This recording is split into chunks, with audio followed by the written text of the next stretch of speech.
Supongamos una CPU sencilla en una máquina de von Neumann con un PC, un contador del programa de 16 bits, lo que implica un espacio de direcciones de 2 a la 16 igual a 64K direcciones, cada dirección de 1 byte, y datos de 8 bits.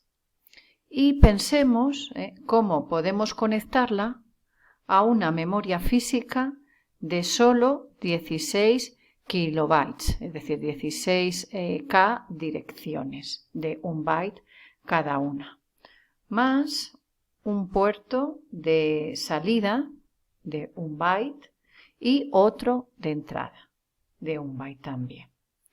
La memoria de 16 kilobytes estará compuesta de dos bloques, uno de tipo EEPROM, es decir, de solo lectura, y otro SRAM, de lectura y escritura. Cada bloque de memoria constará de 8 kilobytes y, por tanto, 13 bits de dirección para poder seleccionar una de ellas. Queremos que la memoria EEPROM ocupe los 8K más bajos de la memoria, es decir, las 8K direcciones más pequeñas. A continuación, la RAM hasta completar los 16K. Los puertos los colocaremos en la parte alta, dentro de los últimos 8 kilobytes, es decir, entre las posiciones 56K y 64K. El único puerto de entrada de 1 byte estará compuesto por 8 puertas triestado, como la de la figura. Su salida se conecta directamente al bus de datos y su entrada de control, no G, es activa en baja, al bus de direcciones. G tomará su valor activo, es decir, 0, solo cuando la dirección seleccionada por la CPU sea la correspondiente a seleccionar el puerto de entrada. Del mismo modo, el puerto de salida está constituido por 8 latches, como el de la figura, cuya entrada está conectada directamente al bus de datos y su terminal de control de escritura, LE, de Latch Enable, al bus de direcciones. Como en el caso anterior, solo se escribirá en los latches, provocando que pueda cambiar el estado del LED conectado al exterior cuando en el bus de direcciones aparezca el valor correspondiente a la dirección donde se aloja. Aquí aparece el esquema de conexiones entre los distintos bloques. A la izquierda, la CPU von Neumann, de donde salen el bus de direcciones de 16 bits en marrón y el bus de datos en gris de 8 bits, que irán a los dos chips de memoria y a los puertos de entrada-salida. También dispone de las salidas read y write, ambas activas en baja, que indicarán si se quiere realizar una operación de lectura, que vendría a ser un load, o bien de escritura, un store, y que activarán los terminales de chip select correspondientes al bloque de memoria o el puerto elegido para realizar la operación correspondiente. En las memorias, sus bits de datos se conectan al bus de datos y sus bits de dirección, que tendremos 13 bits de dirección por cada memoria, a los 13 bits menos significativos del bus de direcciones. Finalmente, sus terminales de control Chip Select, Output Enable, que viene a ser el de lectura, y Write Enable, este último solo en el caso de la SRAM, todos ellos activos en baja, serán función, es decir, dependerán de los 3 bits de dirección más altos y de los terminales de control de lectura y de escritura que vienen de la CPU. Esta es precisamente la función que realiza el bloque llamado lógica chip select, que pasaremos a explicar a continuación. Las puertas lógicas que alberga dependen de cuál sea el mapa de memoria del microcontrolador, que en nuestro caso es este de aquí, que hemos indicado en la transparencia anterior. Vamos a deducir con ayuda de esta tabla cuáles son las puertas lógicas que incluye el bloque de lógica de selección del chip. Por ejemplo, vemos que los 8 primeros kilobytes del mapa de memoria, que es donde se quiere colocar la memoria EEPROM, verifican que los 3 bits más significativos del bus de direcciones están a 0. Por tanto, el terminal chip select de la EEPROM se tendrá que activar, es decir, tendrá que tomar el valor 0 en esta situación. Bueno, pues eso es lo que aparece precisamente en la primera fila de la tabla. Aquí vamos a indicar cuáles son los valores que van tomando cada uno de los bits de control de cada uno de los periféricos y memorias. Entonces, en la primera fila lo que vemos es la situación que acabamos de indicar, que estamos seleccionando una dirección que pertenece a la EEPROM. Y lo sabemos ¿por qué? Pues porque su dirección comienza por 000, es decir, que estamos accediendo a una dirección contenida en uno de los 8 primeros kilobytes, de las 8K primeras direcciones. Bueno, pues en ese caso lo que tenemos que activar es el chip select de la EEPROM, como ya hemos dicho, es decir, poner el terminal no ECS a 0.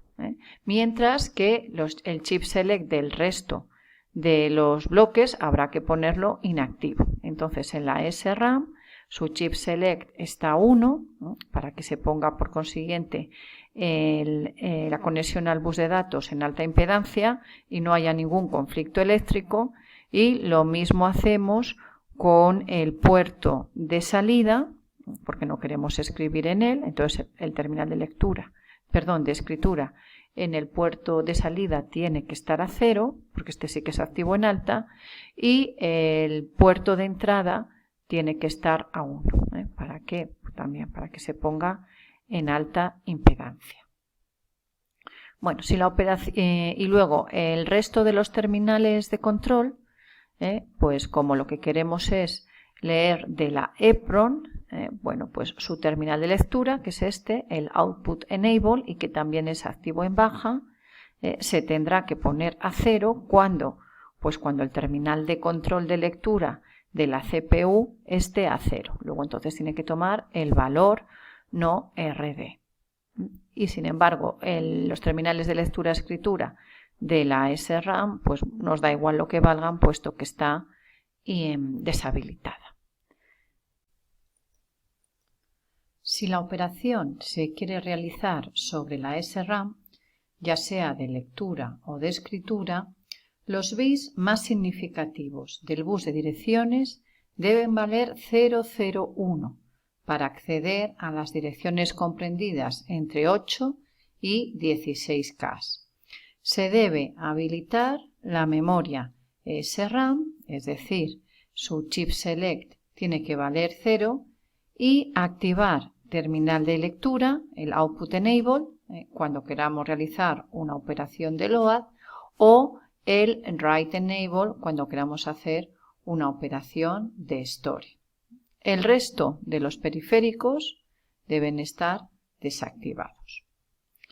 En la tercera fila lo que queremos es realizar un acceso a alguno de los dos periféricos de entrada o de salida.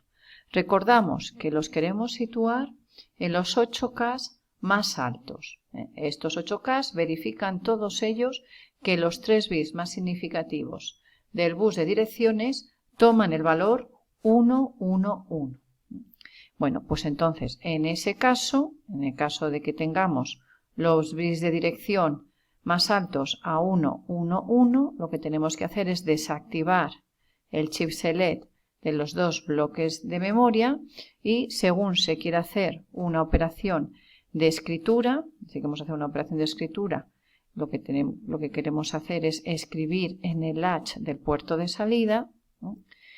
O de lectura si lo que queremos es leer el contenido de un pin, ¿vale? Entonces, en esos dos casos, bueno, pues OLE y no IG pues tendrán que tener los valores de no write negado, puesto que OLE es activo en alta y no wr es activo en baja, y en el caso de no IG, bueno, pues tiene que ser directamente no rb.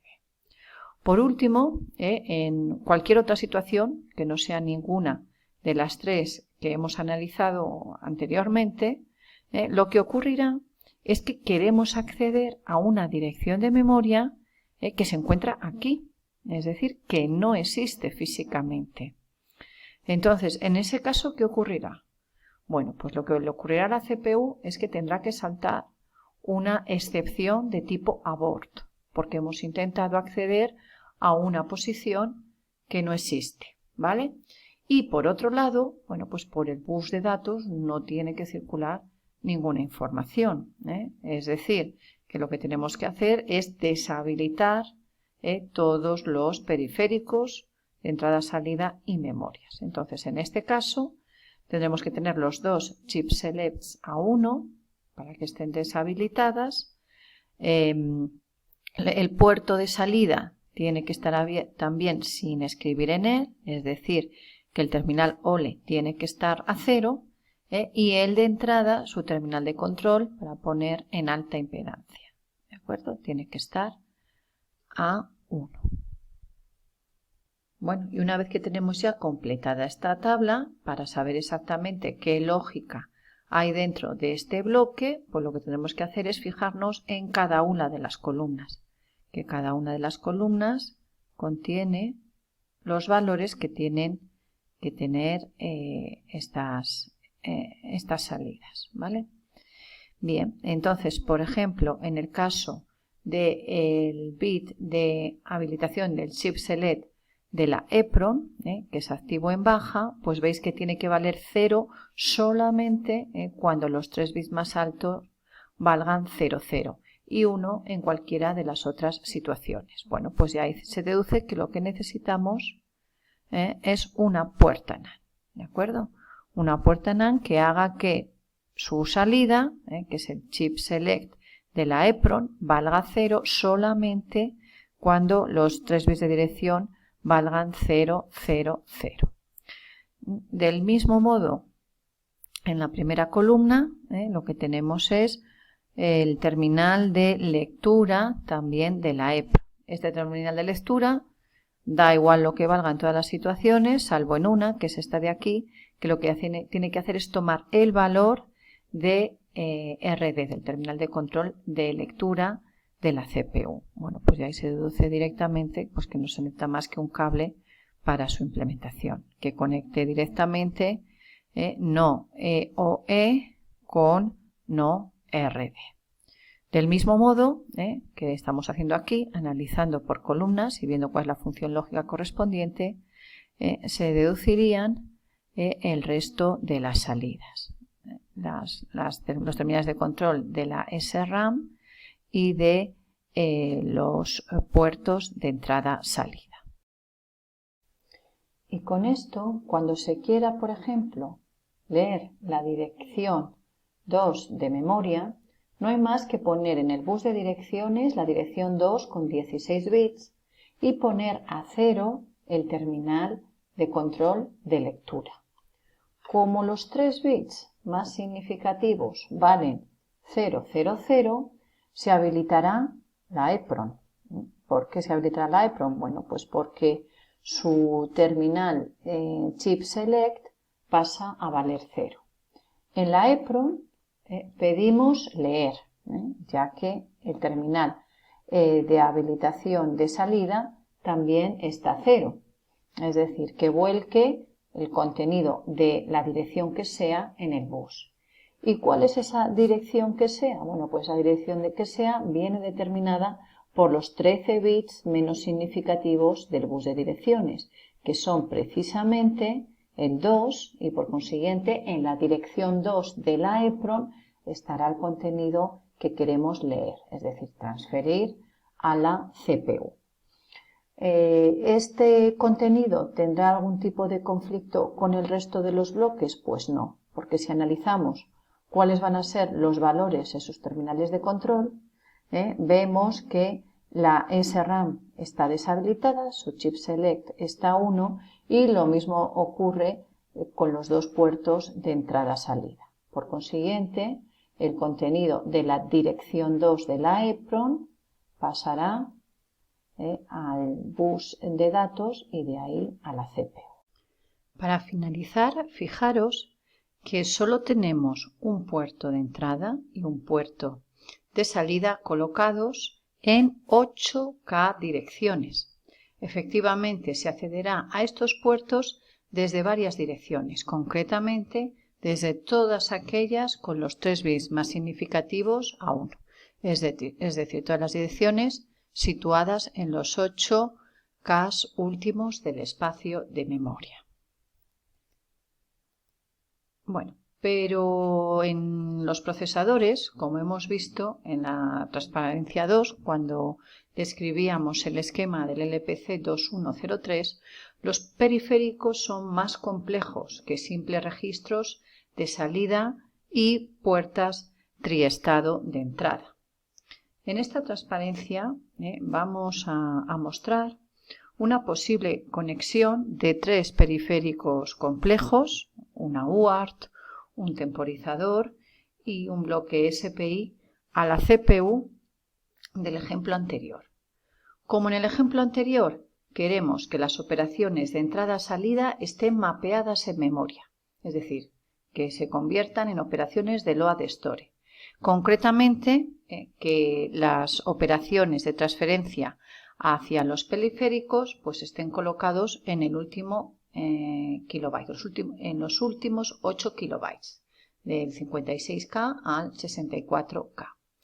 Pero ahora los periféricos son unidades más complejas y cada uno de ellos consta de varios puertos, es decir, registros en los cuales puede leer o escribir la CPU.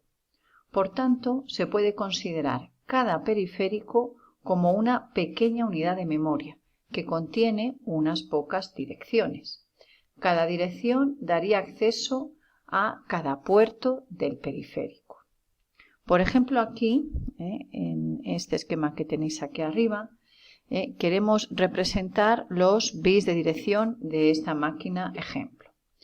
Bueno, cuando los 3 más significativos valen 111, ya hemos dicho que estamos en una dirección contenida en los últimos 8K kilobytes. Bien, que es donde están alojados los puertos de los periféricos. Bueno, los 13 bits menos significativos del bus de direcciones se clasifican de la siguiente manera. Los bits comprendidos entre el 5 y el 7, que aquí están dibujados en azul, nos seleccionarán el periférico al que acceder. Para ello se conectan a las entradas, lo veis aquí, a las entradas de un decodificador, cuyas salidas se encuentran conectados a los chip select de cada uno de los periféricos. En este ejemplo, con 3 bits, podremos conectar hasta 2 a la 3, 8 periféricos distintos. Además, los 5 bits menos significativos, que aquí están en rojo, sirven para seleccionar dentro de cada periférico a qué puerto acceder. Se da, por tanto, la posibilidad de que cada periférico cuente con 2 a la 5 con hasta 32 puertos. De este modo se mapearía en memoria todos los sistemas periféricos y la CPU podría intercambiar información con ellos utilizando las instrucciones de load y store.